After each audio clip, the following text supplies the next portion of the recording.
If anyone has any questions, feel free to ask me during the course. You can type it into the chat box. If I miss it, our moderator, Otfred, will catch it and call my attention to it. I am recovering from a recurrence of Bell's palsy, so this side of my face is a little less animated than this side, but it should be okay. And I have to wipe my eye because my eye drips.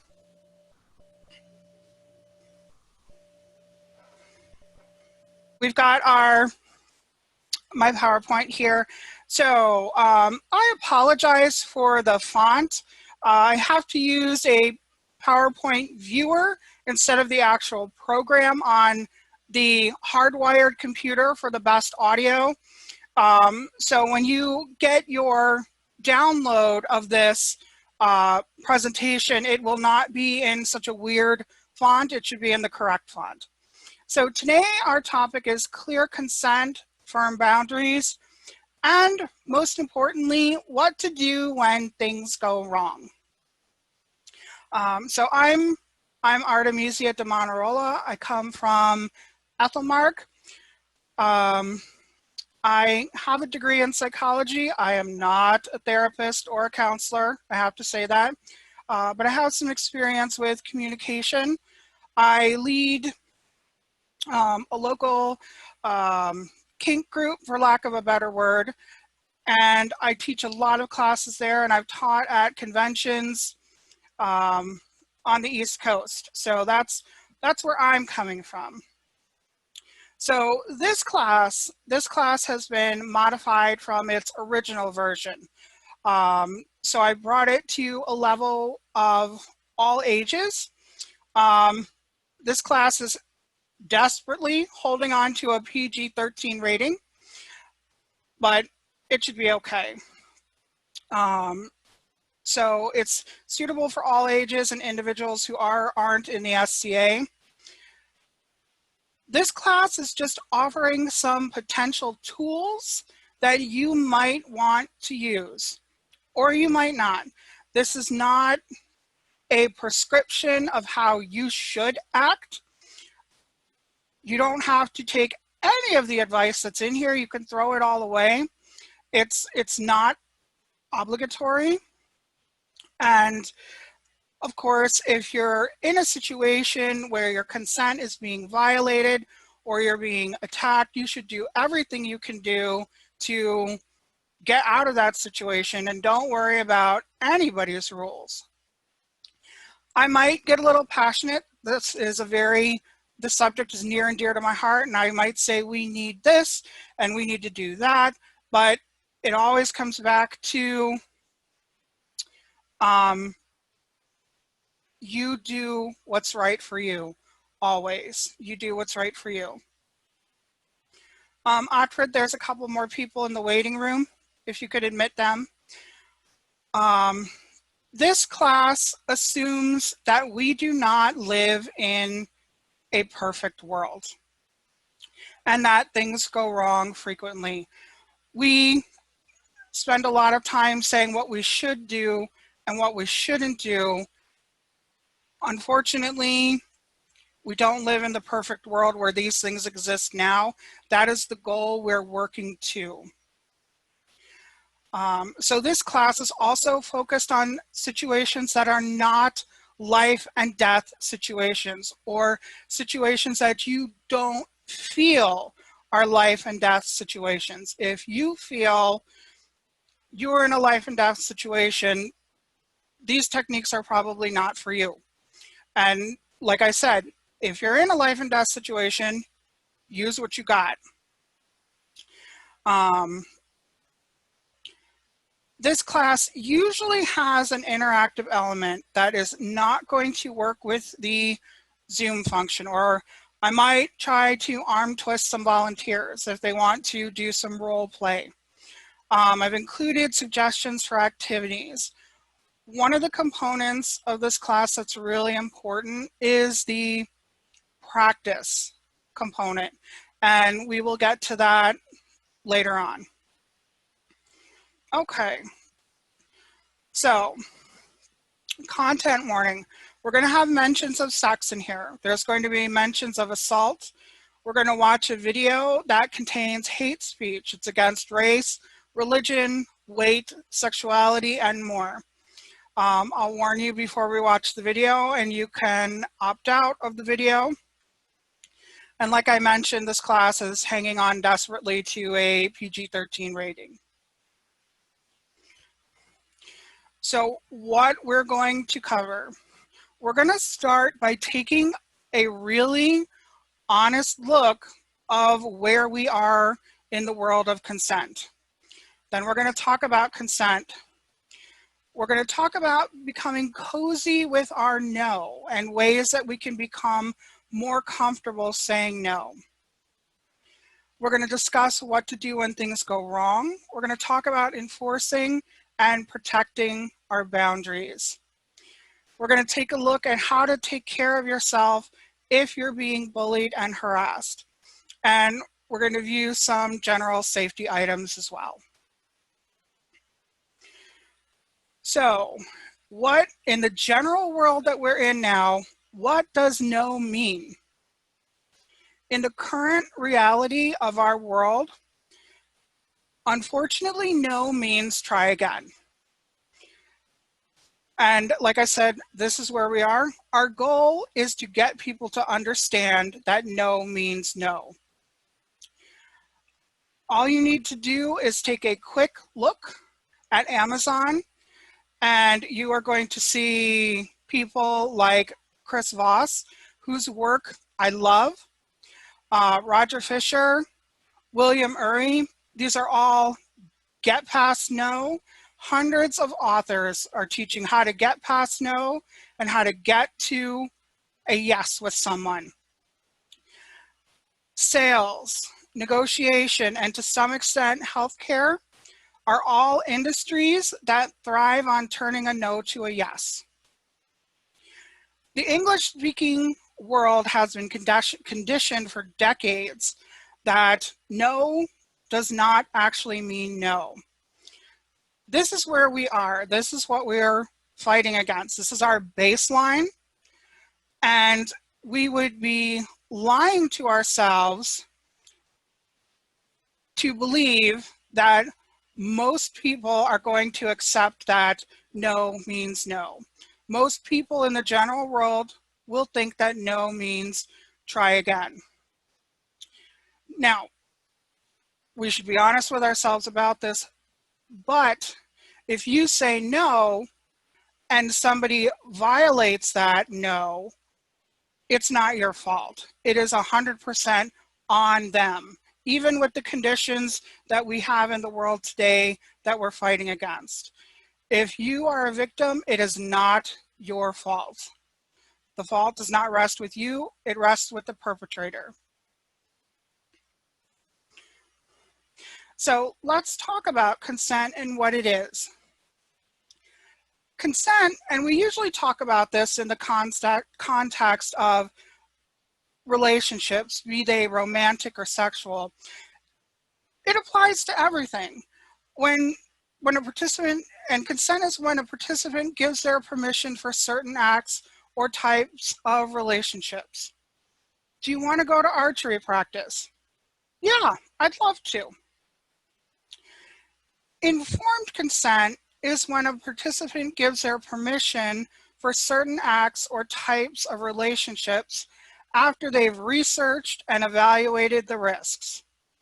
The person asking for consent should provide all relevant information in good faith. However, the person whose consent is being asked, it's wise if you don't assume that the person who's asking you is going to tell you everything. And it's also extremely important that consent can be revoked at any time. If it can't be revoked, then it's not consent. You're being forced into something. And for example, when I've led dance practices in the past, I've always made it absolutely clear that if you want to be in the dance practice, you need to consent to be in the dance practice. Several times I've had parents bring their children and say, we'll go with my fake friends, Sally and Fred. They're my demonstration people. Sally, you are going to go to this dance practice and you are going to dance. And I would tell Sally, no, you don't have to dance. If you don't want to dance, you don't have to dance here. And that's a really sticky gray area because parents have rights, but I also had rights as the dance instructor, and I would tell the kids, if you want to dance, you can dance. If not, it is okay to not dance, because I don't want them to hate it, and I want them to understand that they have agency over their body. Okay, so we have different types of consent. We have tacit consent, which is understood or implied without being stated. For example, if you go to an SCA event, you're pretty much consenting to wear garb. It's unstated. The way we're going to behave is implied and already known. We don't have a big list of things that we consent to that we check off each time we enter an event. Affirmative is very explicit. It's informed, voluntary agreement to participate in an act. Yes, I will go to archery practice with you. Enthusiastic. Both parties are equally excited. Oh my God, I love dance. I love dance. I'm going to go. Temporary conditional consent. This is consent that's given for a period of time, and it can be revoked upon a condition or is set up for a condition. So, for example, some peer-protege relationships. Perhaps during the event, you act as a servant, but after the event, you are no longer consenting to act as a servant or to be directed as if you were a servant. Continued consent. And this is the kind of consent that tends to cause confusion for people who are not familiar with you. So continued consent is given and it stays. For example, there are people who I'm okay with hugging me. People I just met, not so much. When you have a bystander seeing everybody hugging everybody, and then they think it's okay, they can come in for a hug too. So this is a case of just educating people. We need to educate people when it's okay and when it's not okay, and to ask for consent. And casual touching, which usually happens in most social situations. Unfortunately, where we are in the world today, you kind of need to opt out of casual touching and instead of opting in, and we'll discuss that a little later as well.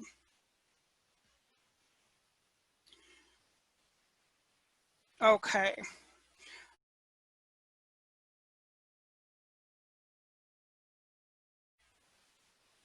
Okay, sorry about the mistype of the link or the wraparound.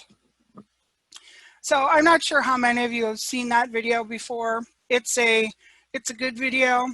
The next link in the PDF, which I'm not going to go over during class, has a really amazing metaphor for consent, and it's called Consent Castles. And I think it's quite wonderful, and it talks about how consent develops over the course of a relationship. And it's something to check out after class. So, you know, PG-13 lets you drop the F-bomb once. I've dropped it twice, and so we're not going to go to this one for that reason. All right, let's talk a little bit about rejection. Rejection sucks. Nobody wants to be rejected. Unfortunately, we tend to internalize rejection as failure of ourselves instead of as just not a good fit. When you reframe rejection, it helps to improve the willingness to accept no as no. Also, desensitizing yourself to rejection can be another useful tool. And the reason I'm focusing on starting with oneself is because there's only one person in our entire life that we can control what they do. That's us. We have to rely on us. And also, we often don't want to make people feel bad, so we sometimes say yes when we really mean no. If we normalize rejection as just not a good fit instead of some horrible failure, it's going to be easier for everybody to hear, accept, and abide by a no. So now, in the practice part, how do we get better at anything? We practice. How do we know what to do in a situation if we've never encountered or tried it before? We need to practice. Usually in the physical, this class is a safe place to practice these skills and activities that I have following. Obviously, it's not going to work real well on Zoom. And again, I have the activities. You can feel free to take these activities and use them in your groups. Maybe for newcomers, you can set up a safe space when we can all meet again and practice these situations, or however you want to use it. This is for you to use and help other people use. Or if you need to practice alone, you can visualize how you would react to different situations. It's just like athletes visualizing themselves winning games. You can prepare yourself for situations by visualizing how you would react. You can also journal about it, but honestly, if you have the opportunity to pair up with a friend and practice this, it's really good. So the activities list, we've got a few activities coming up. Saying and hearing no and asking for consent. Respect of rejection and acceptance. Gaining consent. Refusing, denying, and revoking consent. Asserting boundaries and deflecting attention. We'll talk a little bit about bystander intervention. And we have the very, very simple, but not easy, 3 steps to get rid of somebody who's bugging you or a creeper. So normalizing no. I'm really passionate about learning to tell people no and normalizing hearing no and respecting it. And reiterating that the reason we start with ourselves is because we're the only ones we can really control. So one of the activities I recommend is making a list of different ways you can say no. And I've got some examples. I'd rather not, hand gestures, body language and being aware of body language. This should not be in here. I forgot to take that out, but you could substitute, sorry, you have to talk to my peer if there's something that you don't want to do. And also take some time to think about or journal about a time you were told no. How did it make you feel? Also, think about some reasons the person might have said no to you. It may have nothing to do with you. So, for example, for me, one of the things that's hard for me is if we're in an environment where I'm comfortable hugging people, and I go to, I ask if I can hug a person and they say no, but then I see them hugging other people. Makes me kind of feel sad. And you know what? That's okay. It's okay to feel sad and not to hug the other person. Let's see. I can't pop the chat out, which aggravates me.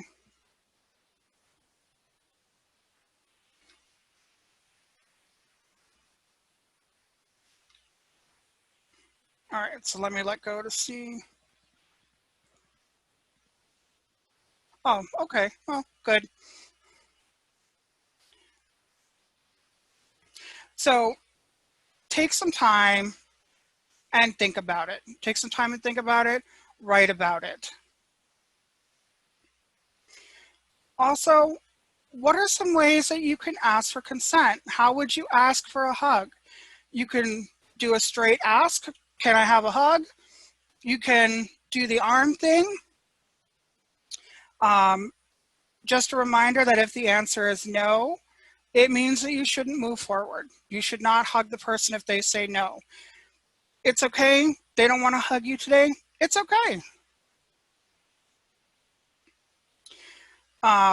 So the activity, we've done this activity in physical classes before. And what I do is I pair people up and then they take turns asking each other questions.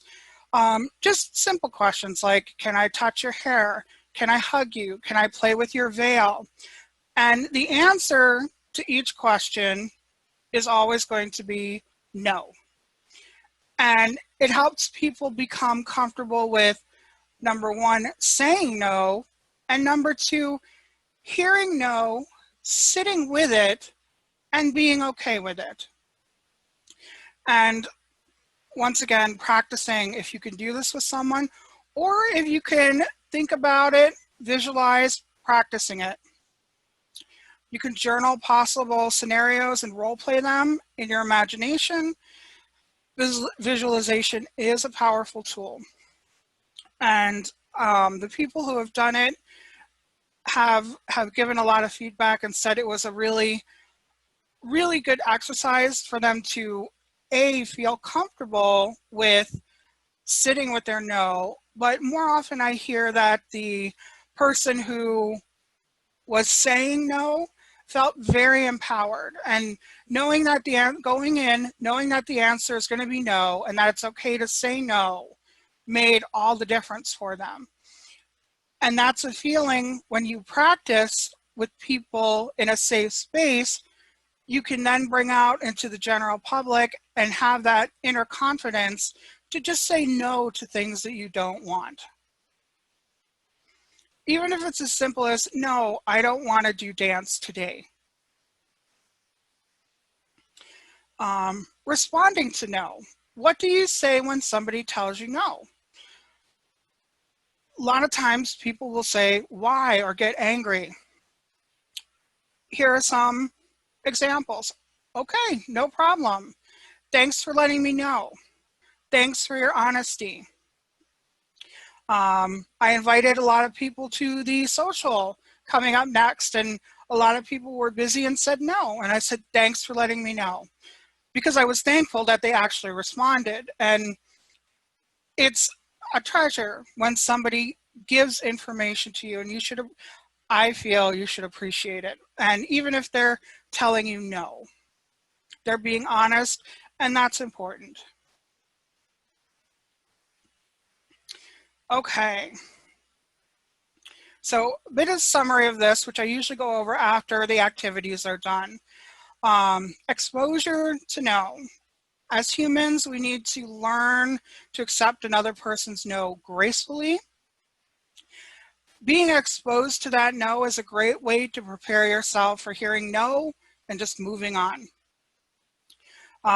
Work with your friends and journal some more ways that you can say no. Okay, So, summary about the asking. What kind of questions can we ask? Think about escalating. Can I always hug you? Do I need to hug you each time? What kind of questions might you get?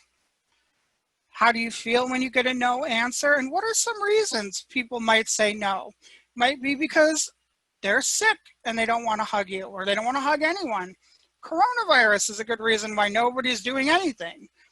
But you can learn to see that it may not be about you.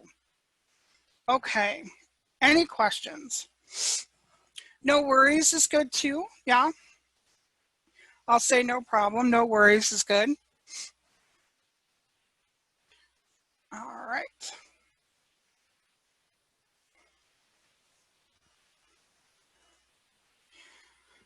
Okay, I want to talk about presenting your no. And this is in situations, if the situation allows, and if you are comfortable with it. So a nice, friendly no goes a long way. It really can make a difference. And I hear you cringing. Things like be nice and be kind tend to really be a bit triggering.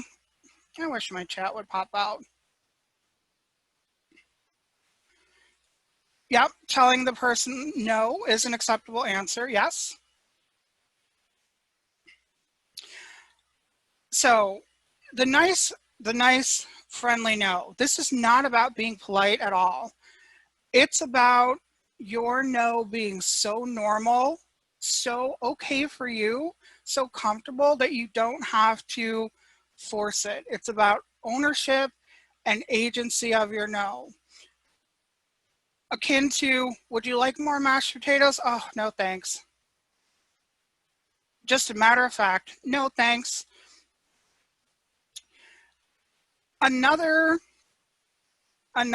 element is when you add in some friendliness, and even if you can get a little laughter in there, it can confuse and disarm the person who is trying to do something you don't want to. As humans, we tend to respond with the same emotions that we experience. If somebody shouts at you, you tend to shout back.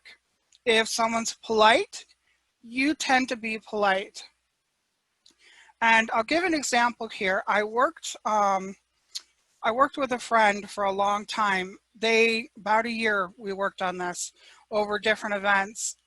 They do not like to be touched.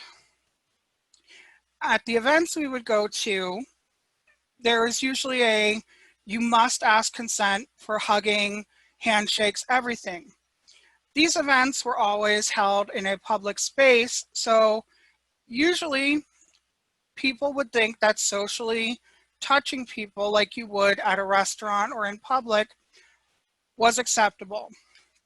So we have this, the rule is this way, the norm is this way, and this person did not like being touched. Invariably, I would either jump in front of the person trying to touch this person to deflect. This person would freeze, be touched, and be very unhappy, or this person would explode and things would be a little chaotic for a while. And these are all acceptable responses because person's supposed to ask, person is not asking. However, we took some time to work on a different response. And that response was, I just wave. Really friendly. I just wave. So when somebody moved in to shake hands or give a hug, they would just go, I just wave. And the person who was coming in and shouldn't have been would pause and go, okay. Is it always perfect? No. But it gave her one more tool to be able to enforce her boundaries and her agency. And it normalized the no touching for everyone around in a positive way. Do they have to do it all the time? No. Can they use it when they want to? Yes. Did it make the situation better for all? She felt that it helped her. So it's just an option you can use. So more on no touch. Lots of people really don't want to be touched. They don't like hugs. And it's something we need to be aware of. Lots of people do like to touch. We've had, if you've been on Facebook in the SCA, we've had a lot of conversations about extroverts and introverts dealing with quarantine, and how the extroverts at the beginning were saying, the first time we get together, I'm gonna hug everybody so hard. And all the introverts are like, eee! So there was a lot of discussion about that, and about about respecting people's boundaries. So it's something to be aware of, that not everybody likes to be hugged. It's just too much sensory for them, or they just don't want it for whatever reason, and it's okay. And then take some time to journal or reflect about a time that you didn't want to be touched.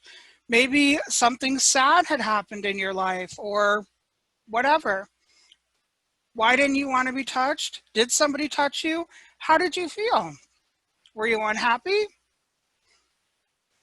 Just something to think about. Okay. Refusing, denying consent, and avoiding hugs. So here are some suggestions, and usually when we have an in-person class, we go through we practice these things. So what we're going to do here is we'll just watch the video.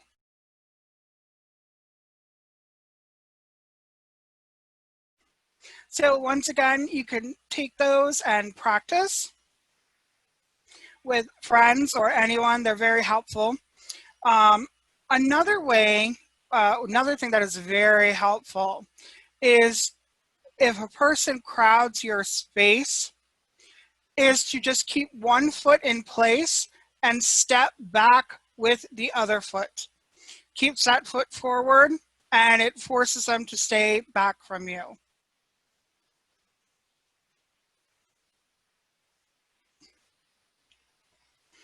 Yes, yeah, it is a great resource. I love the how to avoid hug video.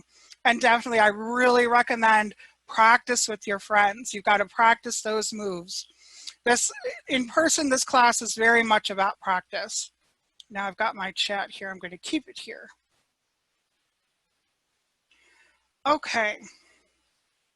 So, okay, another way to deal with people who are giving you unwanted attention. And one of the terms we use for this is puppy dogging, where they follow you like a puppy dog. People who pester you. So there are some ways to think about, think about ways you could deal with this before it happens. You can quietly educate them and say, listen, I asked you to leave me alone. I'm going to go tell the event host, autocrat, event steward, whatever you call them in your kingdom. If there was ever going to be a time for me to agree with you, you just wrecked it. You can ask questions back, which is very deflecting. Did you just ask me to do the thing again after I just said no? And once again, these are tools you can use. If you feel in danger, don't hesitate to scream for help or do whatever you need to do. So revoking consent. Just a quick review that consent can always be revoked. I'm not feeling well today, so I'm not doing hugs. not in the mood for hugs. You don't even have to say why, just not doing it today. And it's good, again, to reflect and practice. So deflecting attention. So I'm sometimes not huggy. So in a particular community, I was accused of being cold, standoffish, and that was spread around by a few people and affected my relationships in the community. Yes, yes, that is one of the main reasons I have put this huge no touching section into this consent class that I do. I work every day, or every opportunity I have, to explain to people that this is okay. This is a way of being. It's okay to be like this. Don't force people, accept people for who they are. So yes, and the more people, like I said, you got to start with yourself. The more people you get asserting that it's okay to not touch, like, I just wave. It's such a friendly way, and people are like, okay, well, yeah, they're friendly. And getting the education out there, getting that education out there helps to curb that attitude. And I feel I've been there too. I've been told that I'm cold and unfriendly, and of course, even when I'm not having Bell's palsy, I have a really nice resting bitch face, so I get that too. Hugs hurt. Accidentally activate the wheelchair joystick. Good, good. I'm hoping some of these no hugs things are things that you can do. Definitely something to practice with a friend. So questions. Questions deflect attention. Questions inspire people to do things. From clickbait questions like, what kind of potato are you? How many times have you taken that quiz? It's set up as a question, and it attracts you to think. A very useful way is to deflect attention by asking a question. And that question doesn't even have to make sense, because it's going to trigger that person who's hearing the question to think that they have to answer it, and it's going to shift their thinking. And it's great in puppy dogging. You want to volunteer, don't you? Did you just ask me if I wanted to volunteer? You know, what would your mother say? It could be anything. It doesn't even matter what the question is. You can just confuse them with asking questions. And last but not least, listen, leave me alone, or I'm going to call for the autocrat, event steward, host, whatever you call them in your kingdom. So I've found that if you are involved in a community where asking permission is I'm going to think that's norm, where people come up to you with arms outstretched and saying, may I, then it is much easier to say no. Yeah, I would love for the SCA to be a little more like that. Sometimes people really sneak up and do like the backwards hugging jump on you. It's happened. I really enjoy hugging people I know, good friends, etc. I don't want anyone outside of that touching me. I often have to say no, especially when greeting a group of people that has some close friends and some not. Fist bumps, high fives are an alternative that I'll often offer. That's a good idea too. Okay, talk a little bit about bystander intervention. I know there's some contentious attitudes towards bystander intervention, and if you're too aggressive, you can exacerbate the situation. So we'll talk just a little bit about it. Think about ways you can step in and help somebody. What can you do? What can you say? Generally, I go with, hey, everything okay here? Just checking in. Usually I'm running something, so it's easier for me to do that, but it could be, you could do that just friend to friend. Oh, just stopping by to see how you're doing. How's it going? Need anything? So it's also something to spend time thinking about, why do we let things go and why do we let people push our limits and violate our consent? In a way, we're trained from childhood, you know, you have to let Aunt Thelma hug you. We're taught to tolerate these things for politeness. And sometimes it's we don't know what to do. And also, we don't practice what to do. Yeah, there's self-defense classes, but there's not a lot of nonverbal defense classes or social anti-hugging defense classes like the video we just watched. Overhearing conversations that are skewing towards the inappropriate. If you're comfortable, something you could turn around and say, you know, this is something that we just don't talk about here. We have an anti-bullying policy. Anything that crosses the line, hate speech, whatever, that gets reported immediately. So there's no gray area there. Hate speech is reported immediately. And journal and reflect. Think about how you might handle a situation as a bystander, since we can't really practice. We've got a couple of videos here, so we will watch these. So the first one, I promised I would warn you, the first one talks about sexual assault. The second one is a bystander intervention bullying video. So this is the one that uses hate speech against religion, weight, appearance, sexuality. So these are the two videos you may not want to watch. And I'll take a minute break between each one.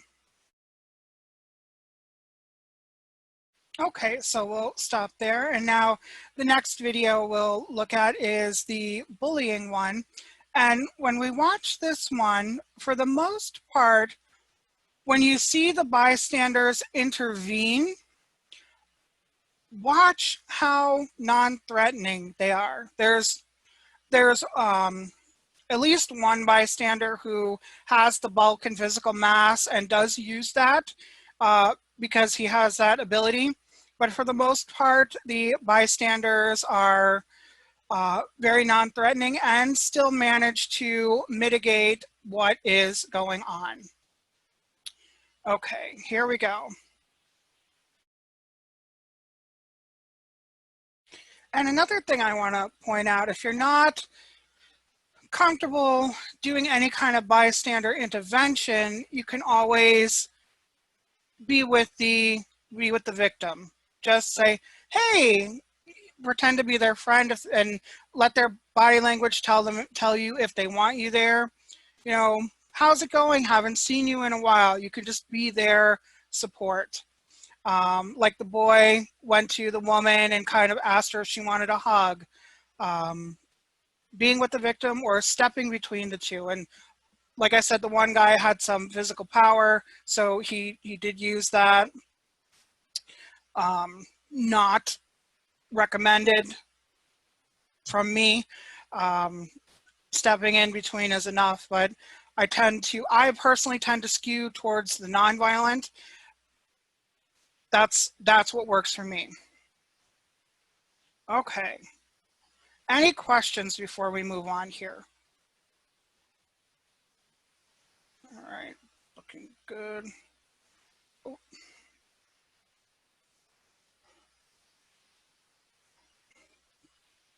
Okay. Okay, so now, fasten your seatbelts. This is going to be fun. The 3 steps to getting rid of a creeper. It's a simple 3-step process. Simple, simple, simple. Easy, not easy. So I can only speak as a person who lives in Erie County in the state of New York. If you have somebody who is harassing you, and when I'm going to define harassment as stalking, saying things, ugly things to you in public, which is that's a gray line as far as law enforcement is concerned. Touching you when you've told them not to. When you get to the point where you want to get this person out of your life wholesale, not part way, all the way out, you need to tell them, don't contact me anymore. Those words need to come from your mouth. If you have a friend tell them, the police are not going to recognize that. And should things continue to escalate, you have to be the one to tell them, do not contact me. Then you document any further contact. Number 2, the hard part. Do not contact or respond to the contact. This is the hardest one. No matter what they say, if they go on social media and say stuff, if they say stuff at events about you, you cannot respond to them. Just document it. And I'll talk about extinction response. Extinction response is a behavior from behaviorism. And extinction response occurs when somebody stops getting what they want. For example, your attention. If somebody has been getting your attention and they stop getting it, they're going to react unpleasantly. The best way to think about this is a pop machine or a soda pop machine, depending on where you're from. Have you ever seen a person who puts money in a soda machine and doesn't get a pop? They lose their shit like crazy. A normal everyday person will lose their shit when a pop machine doesn't give them the pop. That's extinction response. So you can expect an uptick in contact attempts. Document them, ignore them. And if it still doesn't stop, that's when you inform the authorities. And this is going to that's when this part becomes important. They're going to say, well, did you tell them you didn't want them to contact them? And it has to be you, at least in Erie County legally. I've been through this, unfortunately. So you'll definitely want to check with your own municipalities and see what their requirements are. But it's almost universal. That first no contact has to come from you. So now let's get into some unpleasant and ugly stuff. Okay, not yet. Next slide. Let's talk about seneschals first. Seneschals are volunteers who generously donate their time. For the most part, seneschals are not really trained. A lot of seneschals just step up and take the job and learn as they go. They get a handbook. I know there's some movement to work to change that. Seneschals may or may not know any conflict management strategies.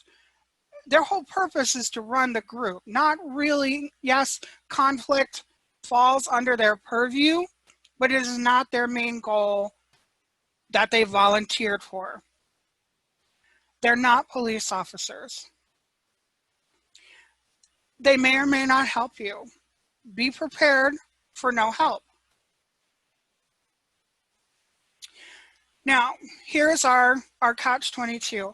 So I did do a little clippy pasty with this to get it to fit on the slide and to show you where I pulled this from.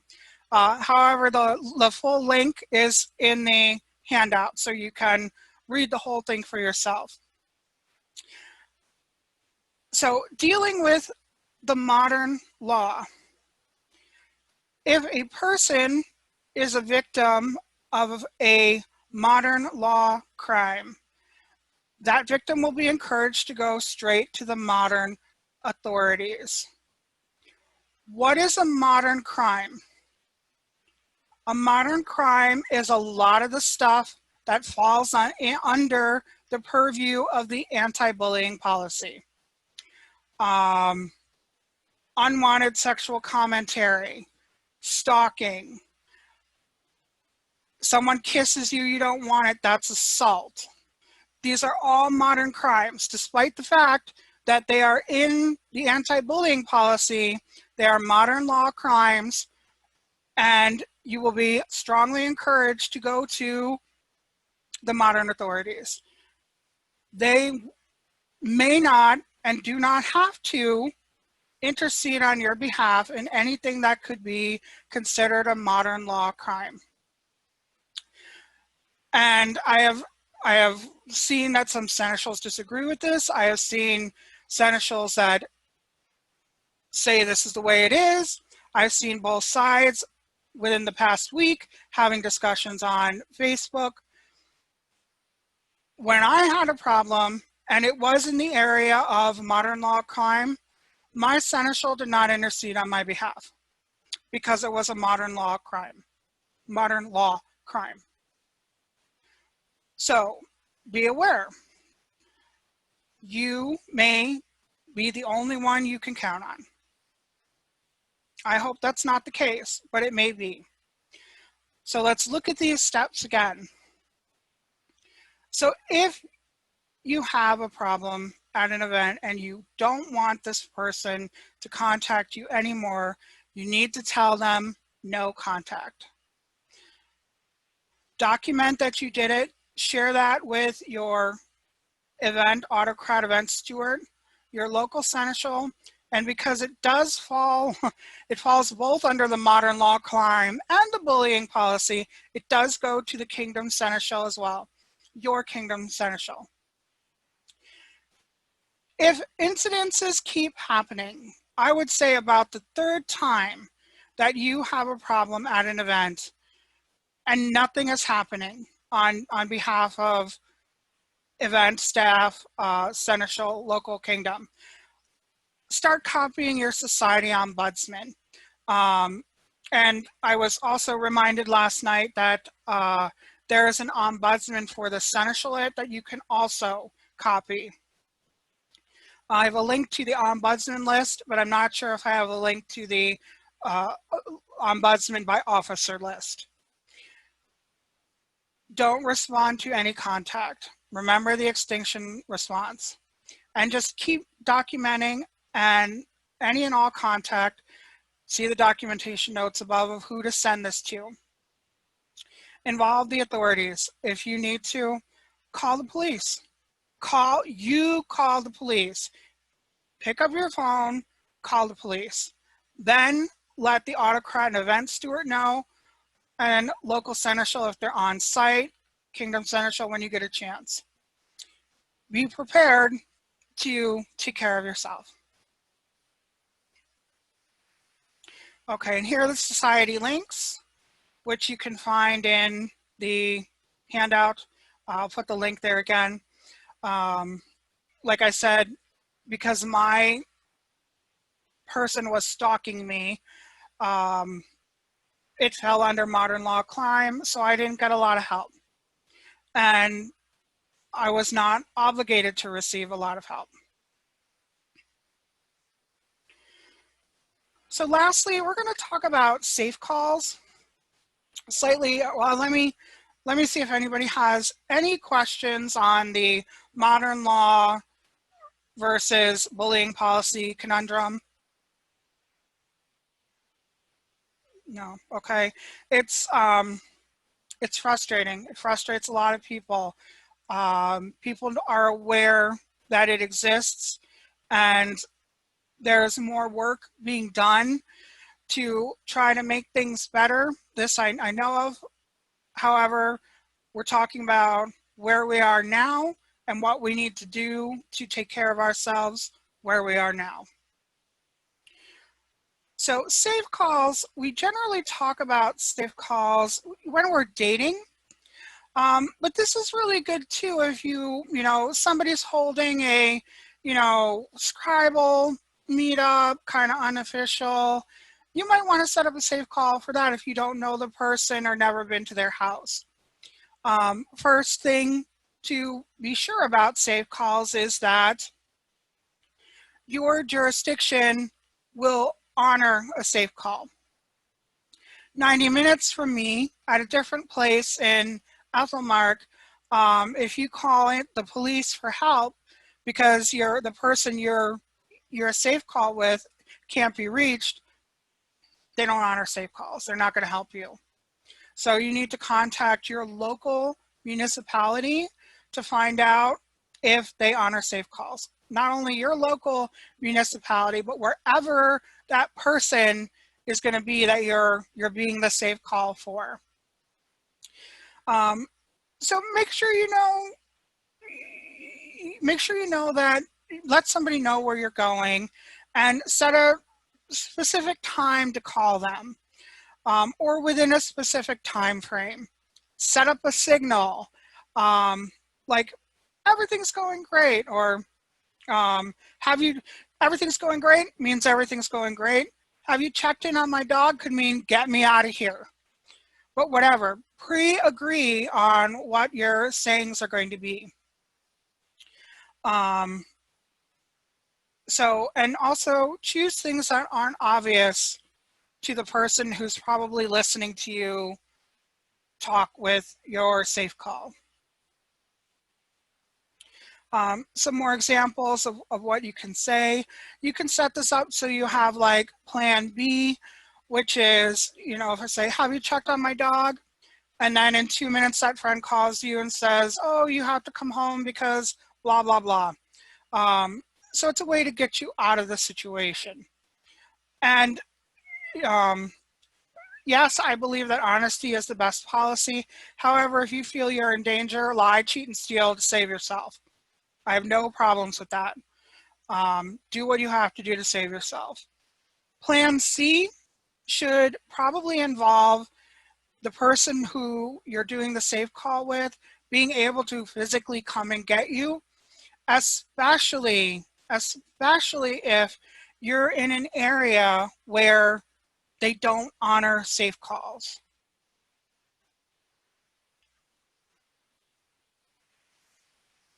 Now my chat won't come out, so let me see what you said. Yeah, name, address of where you are, who you're with, definitely. Yes, definitely let the person know, a friend knows where you are and will be checking on you. I usually say, or I used to say periodically, so that they never know if it's going to be one call or two calls, just so they don't know what exactly is going to happen. And honestly, if you can get a copy of their driver's license, that would be great, or whatever ID they might let you have.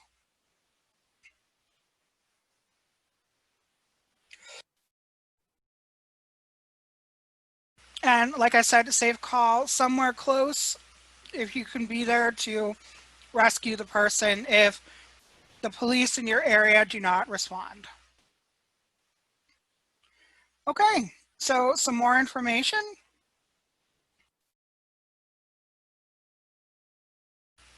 You got the link, which was in the chat box. I'll put again.